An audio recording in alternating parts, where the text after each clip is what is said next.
নমস্কার বন্ধুরা, আমার বৃষ্টিপর্ণা চ্যানেলে আপনাদের স্বাগত।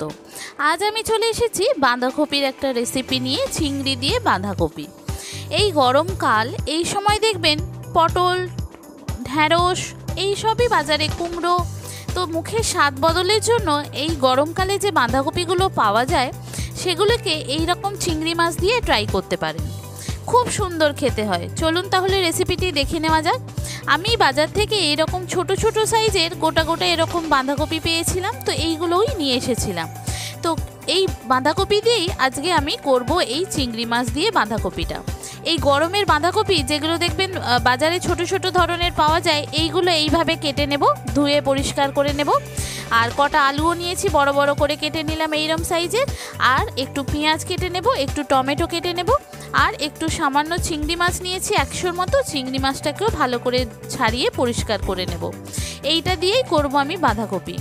সব সময় একঘেয়ে ঝিঙে, পেঁপে, পটল, এইসব পটল, তারপরে ঢ্যাঁড়স, কুমড়ো সব সময় দেখবেন খেতে ভালো লাগে না। অনেক সময় দেখবেন এই বাঁধাকপি, ফুলকপি যেগুলো বাজারে এক এক সময় পাওয়া যায়, এগুলো দেখবেন মাঝে মধ্যে খেতে ভালো লাগে। তো এইগুলোই যদি এই রকম চিংড়ি মাছ দিয়ে রান্না করেন, কিন্তু দারুণ খেতে লাগে। আগে না খেয়ে থাকলে এইভাবে একবার ট্রাই করতে পারেন। তো চিংড়ি মাছগুলো আমি এরকম পরিষ্কার করে ধুয়ে পরিষ্কার করে নিলাম, আগে থেকে ছাড়িয়ে রাখার সময় পেয়েছিলাম না, তাই এটার সঙ্গে সঙ্গেই করলাম। এবার এদিকে কড়াইতে তেল দিয়ে আগে আমি আলুগুলো লাল লাল করে ভেজে তুলে নেব। আলুগুলো ভালো করে লাল লাল করে ভেজে তুলে নেওয়ার পর ওই তেলেতেই আমি চিংড়ি মাছ যেগুলো নিয়েছিলাম সেই চিংড়ি মাছগুলো নুন হলুদ মাখিয়ে ভেজে তুলে নেব। বন্ধুরা, রেসিপিটি যদি ভালো লাগে তাহলে আমার চ্যানেল বৃষ্টিপর্ণাকে অবশ্যই সাবস্ক্রাইব ও ফলো করে দেবেন, আর পাশে থাকার বেল আইকনটি অবশ্যই অন করে দেবেন। তাহলে যখনই আমি নতুন ভিডিও আপলোড করব আপনাদের কাছে নোটিফিকেশন চলে আসবে ভিডিও আপলোডের। কেমন হলো রেসিপিটা অবশ্যই কমেন্ট করে জানাবেন, ভালো লাগলে একটা লাইক ও শেয়ার করে দেবেন। এবার এই যে চিংড়ি মাছগুলো আমি ভেজে তুলে নিলাম, এবার ওই তেলেতেই আমি একটু গরম মশলা আর একটু জিরে ফোড়ন দেব। গরম মশলার মধ্যে দারুচিনি, এলাচ, লবঙ্গ আছে, আর 1 চামচ মশলার যে ছোট চামচ হয় সেই চামচের 1 চামচ জিরে ফোড়ন দিয়েছি। দিয়ে যখন জিরের ফোড়নটা খুব ভালো গন্ধ বেরোবে, তখন যে পেঁয়াজটা কেটে নিয়েছিলাম সেই পেঁয়াজটা এর মধ্যে ভেজে নেব। পেঁয়াজটা একটু ভাজা ভাজা হয়ে গেলে তারপরে যে আমি বাঁধাকপিটা কেটে রেখেছিলাম, ধুয়ে পরিষ্কার করে নিয়েছি, সেই বাঁধাকপিটা এখানে দিয়ে দেব। এই গরমকালেও কিন্তু বাঁধাকপি দারুণ সুন্দর খেতে লাগে। এইভাবে একবার ট্রাই করতে পারেন। চিংড়ি মাছ দিয়ে যে কোনো রান্নাই সুন্দর খেতে হয়, আর বাঁধাকপি সুন্দর হবে না তা কি কখনো হয়? এইভাবে একবার ট্রাই করতে পারেন এই গরমের বাঁধাকপিগুলো এইভাবে। এবার পেঁয়াজটা যাতে তাড়াতাড়ি ভাজা হয়ে যায় আর বাঁধাকপিটাও যাতে একটু জলটা কমে যায়, সেই নরম হয়ে যায়, সেই জন্য আমি একটু নুন দিয়ে দিলাম আগে। দিয়ে পেঁয়াজের সঙ্গে নুনটা ভালো করে একটু মেখে ভাজা হয়ে গেলে তারপরে বাঁধাকপিটা দিয়ে দিলাম, দিয়ে ঢাকা দিয়ে দেব। এতে কি হবে, বাঁধাকপিটা ভাজার সঙ্গে সঙ্গে অনেকটা করে কমে যাবে। এবার বাঁধাকপিটা আমি ভালো করে ভাজবো, একটু ভালো করে হাই ফ্লেমে ভাজতে ভাজতে তারপরে আমি যে টমেটো নিয়েছি সেই টমেটোটা দিয়ে দেব। দেখুন, বাঁধাকপিটা একটু ভালো করে ভাজতে হয়, অনেক সময় গন্ধ গন্ধ থাকে। তো বাঁধাকপিটা যত ভালো করে ভাজা হবে দেখবেন বাঁধাকপির পরিমাণটা অনেকটা করে কমে যাচ্ছে। এবার দেখুন যে টমেটোটা নিলাম সেই টমেটোটা দিয়ে দেব। তারপরে আলুটা যেটা নিয়েছিলাম, টমেটোটা একটু ভাজা ভাজা হয়ে গেলে তারপরে যে আলুটা নিয়েছিলাম ভেজে রেখেছিলাম সেই আলুটাও এর মধ্যে দিয়ে দেব। আলুটা এর মধ্যে দেওয়ার পর তারপরে যে বেসিক যে মশলাগুলো আছে, হলুদ, জিরে গুঁড়ো, ধনে গুঁড়ো, লঙ্কার গুঁড়ো, চিনিটা জল ঢালার পর দেব। আর দিলাম সামান্য আদার পাউডার। আদাটা শেষ হয়ে গিয়েছিল সেই জন্য আদার পাউডার একটু দিলাম। দিয়ে এটাকে ভালো করে কষাতে থাকবো। এটা যত ভালো করে কষানো হবে দেখবেন এর মশলা থেকে এক তো তেল ছেড়ে যাচ্ছে, আর বাঁধাকপিটা দেখবেন মজে গিয়ে একদম কমে যাচ্ছে।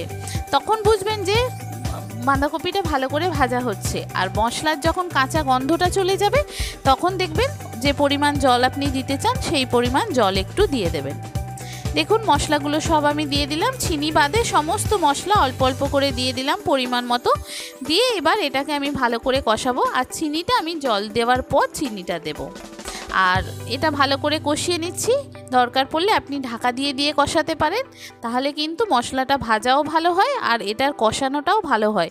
বাঁধাকপি থেকে যে জলটা বেরোবে সেই জলেতেই কিন্তু এইটা কষানোটা খুব সুন্দর হয়ে যাবে।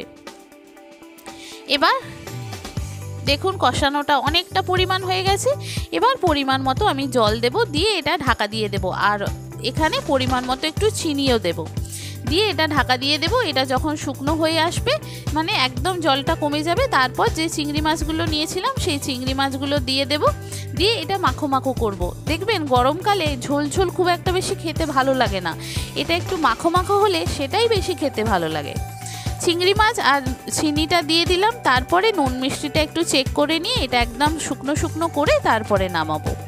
কেমন হলো অবশ্যই আমাকে কমেন্ট করে জানাবেন। ভালো লাগলে একটা লাইক ও শেয়ার করে দেবেন। যে সমস্ত বন্ধুরা আমার ভিডিওটি দেখছেন অথচ আমার চ্যানেল বৃষ্টিপর্ণাকে সাবস্ক্রাইব বা ফলো করেননি, তাদেরকে অনুরোধ করব আমার চ্যানেলকে সাবস্ক্রাইব ও ফলো করে দেওয়ার জন্য। তাহলে ভিডিও আপলোডের সাথে সাথেই আপনাদের কাছে নোটিফিকেশান চলে আসবে ভিডিও আপলোডের। কেমন হলো রেসিপিটা অবশ্যই কমেন্ট করে জানাবেন কিন্তু। আর আপনারাও কি এই গরমকালে মুখের স্বাদ বদলানোর জন্য বাঁধাকপি খান? যদি খান একবার এইভাবে ট্রাই করতে পারেন বন্ধুরা, খুব সুন্দর খেতে হয়। আমাদের তো মাঝে মধ্যেই করি, যখন পটল ঢ্যাঁড়স একঘেয়ে হয়ে যায় তখন কিন্তু এই ফুলকপি বাঁধাকপি গরমকালেও আমি মাঝে মধ্যে রান্না করি। সেই রেসিপিগুলো আমি এক এক করে আপনাদের সঙ্গে শেয়ার করব। এই বাঁধাকপিটা কেমন হলো অবশ্যই আমাকে কমেন্ট করে জানাবেন। ভালো লাগলে একটা লাইক ও শেয়ার করে দেবেন। একদম শুকনো শুকনো করে নিয়েছি দেখুন। এটা কিন্তু গরম ভাতে দারুণ লাগে। শীতকালে গরম ভাত কেন, এই গরমকালে গরম ভাত কেন, ঠান্ডা ভাতে এই তরকারি কিন্তু খুব ভালো লাগে। আবার এই তরকারিটা যখন রাত্রিবেলা বাসি খাবেন, মানে সকালের তরকারি রাত্রিবেলা যখন খাবেন, এটা রুটি তরকারি মানে রুটির সঙ্গে বলুন, ভাতের সঙ্গে বলুন বা পরোটার সঙ্গে বলুন, এটা কিন্তু আরও সুন্দর খেতে লাগে। কেন কি জানি, দুপুরে সকালের তরকারি রাতে খেলে এই গরমকালে এই রকম বাঁধাকপি চিংড়ি মাছ দিয়ে এটা কিন্তু আরও সুন্দর খেতে লাগে। কেমন হলো রেসিপিটা অবশ্যই কিন্তু কমেন্ট করে জানাবেন। দেখেছেন কি সুন্দর দেখতে হয়েছে, দারুণ সুন্দর দেখতে হয়েছে। আর খেতেও কিন্তু দুর্দান্ত স্বাদের হয় এই রকম বাঁধাকপি।